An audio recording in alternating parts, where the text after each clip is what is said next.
molts anys, el rei visitava la vila ducal de Montblanc, perquè una gran crisi preocupava el regne. Havia arribat un monstre horrible a aquelles terres. Es tractava d'un drac alat, amb el cos de rep tot cobert d'escates, esmonats ullals, grans banyes i unes llargues urpes. El drac sembrava el terror per allà on passava. Destruïa les masies i les viles, cremava les collites amb el seu àleg de foc, devorava el bestiar, i malgrat amb els seus habitants del país fugien esporàdics, tan bon punt veien el monstre. Molts peus aconseguien escapar-se. Tal com solia fer, el drac es va dedicar a cremar i destruir per tots els voltants de la vila. El rei, que estimava molt els seus súbdits, va ordenar que s'obrissin les portes per tal que poguessin entrar i refugiar-se. Ben aviat es va escoltar la veu dels sentinelles que feien grans crits avisant que el drac s'apropava a la vila. Molts es van tancar a les seves cases o fugiren a l'església. Tan sols els més valents van gosar pujar a les muralles de la ciutat per veure què feia la bèstia. El drac rondava la vila, causant greus destrosses davant dels camperols que es lamentaven en veure que perdrien tot el seu aliment. Al caure la tarda, quan el drac es va plantar davant del portal, el rei va ordenar que requisessin les campanes de l'església de Santa Maria per tal de foradar el monstre. Però malgrat que al principi l'estrepit va semblar que li fos por, allà es va quedar el drac. Llavors, un lament cavaller va gosar sortir de la ciutat per tal de fer front a la bèstia. Pobre, el drac el va escalçar i se'l va cuspir en uns tres i en un res. Una vegada havia comès aquella maliceta, el drac va cridar amb veu molt malèvola, gent de Montblanc: si no voleu que cremi la ciutat amb el meu alè de foc i que tots vosaltres quedeu ben rostits, heu de complir els meus desitjos i proporcionar-me un bon tiberi. No puc pas d'ovelles, ni de vaques, ni de pagessots. El que vull és concedir-me una de les vostres filles, una que sigui ben jove i bonica, i si no m'oferiu una donzella, convertiré la ciutat en una foguera. Els nobles i la ciutadania sencera de Montblanc es van horroritzar i el rei més que no pas cap alt. Ben aviat es va organitzar la guàrdia de la ciutat per sortir a combatre contra el drac, malgrat que tan sols els més valents s'hi havien atrevit. Al sortir per la porta, el drac ja els estava esperant, i tot i que anaven ben protegits amb els seus cascs i armats amb llargues llances, cap d'ells no va poder ferir la bèstia, ja que les escates del drac eren molt dures. Un rere d'altre, els soldats van caure a les urpes del monstre. El drac va cridar de nou, amb la seva veu terrible: gens de Montblanc, si demà al matí no m'envieu una jove ben bonica perquè la devori, de la vostra ciutat i de tots vosaltres només en quedaran les cendres. Un cop va pronunciar aquestes paraules, el drac es va posar a dormir a la riba del riu, confiat que en despertar un bon tiberi l'estaria esperant. El rei no trobava cap solució per a aquell desastre. Si no cedia les demandes del drac, la ciutat diria una sort terrible. No s'hi ho feia. Sacrificaria una donzella a un monstre infernal. Finalment es va convocar un gran consell i es van sentir les opinions d'uns i d'altres. Ningú no volia parlar de cap sacrifici. Jo tinc 3 filles, no me'n sobra cap. No serà la meva filla que hi vagi. Finalment, el savi conseller del rei va proposar una solució que, malgrat de no ser pas bona, era ben justa. Es tractava de fer un sorteig entre totes les donzelles de la ciutat, per tal d'escollir la que hauria de sacrificar-se al drac. Així sigui, va dir el rei, que decideixi la sort qui ha de salvar-nos del desastre.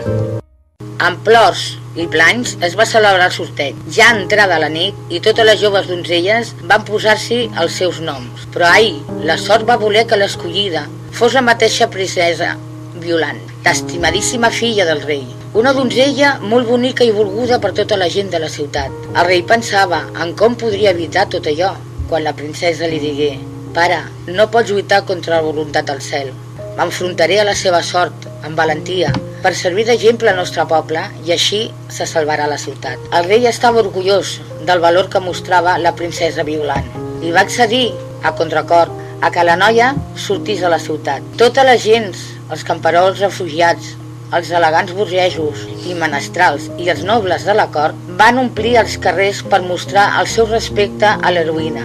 No hi hagué ni una sola ànima a la vila que no es commogués i no va quedar un sol ull eixut. En trencar l'alba, es va obrir finalment la porta de la vila i la princesa va sortir, deixant enrere, amb pas ferm, les muralles de la ciutat.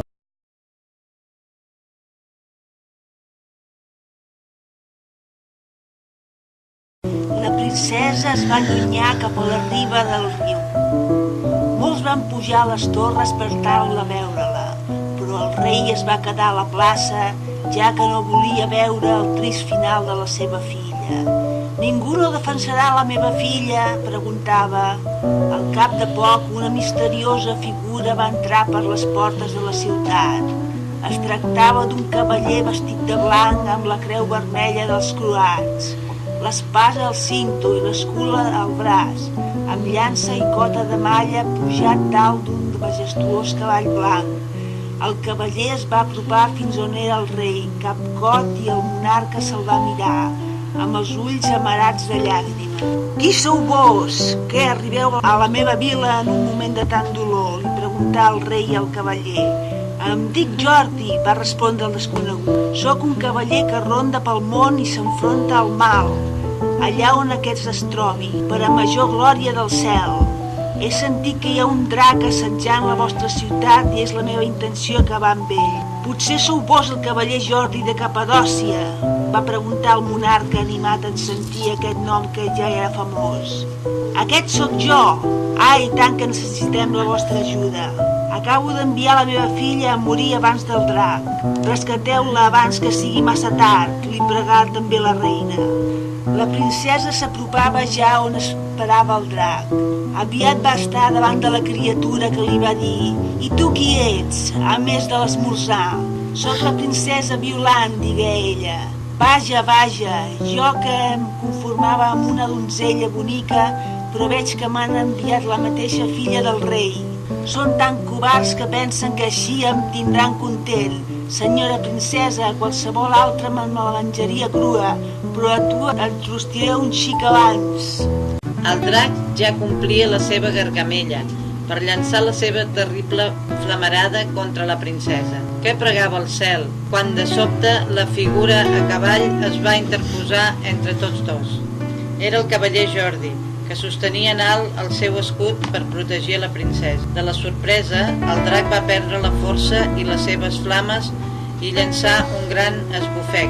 «Esteu bé, princesa?», li pregunta el cavaller a la donzella mentre l'apartava del perill. «Sí, estic bé», va dir la princesa, molt sorpresa, «però ai, em temo que ara serem dos els que correrem una terrible sort, ja que el drac és una criatura molt poderosa.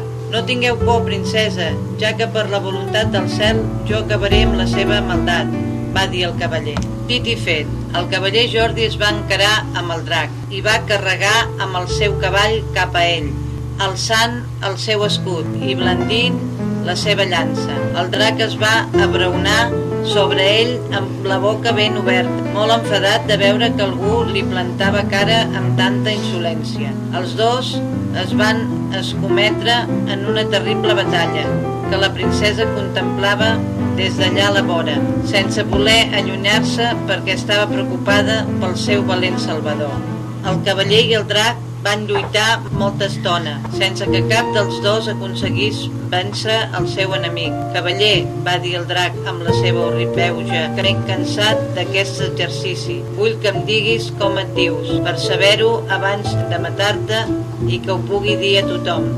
«Soc el cavaller Jordi», va dir el valent, «i amb l'ajuda de Déu avui serà el teu darrer dia sobre la terra». I dit això, Jordi va deixar anar el seu escut, empunyar ben fort la seva llança i carrega amb el seu cavall contra el drac. I va voler la sort de la punta de la llança trobés un buit entre dues escates del drac i s'hi va clavar, ben profunda, fins a arribar al cor de la bèstia. El drac va caure al terra ferit de mort, sagnant per la ferida i llançant uns terribles rugits. La princesa va córrer cap al seu salvador plorant. Per art de màgia, les llàgrimes d'alegria de la princesa van caure sobre la sang del drac i la transformaren en una rosa preciosa. En Jordi va agafar la rosa i li va donar a la princesa, i tots dos van emprendre el camí de tornada a la ciutat, on la gent que havia seguint el combat des de la muralla va sortir a rebre'ls. El rei estava tan content de tornar a veure la Violant que va oferir al cavaller la mà de la seva filla i amb ella el seu regne.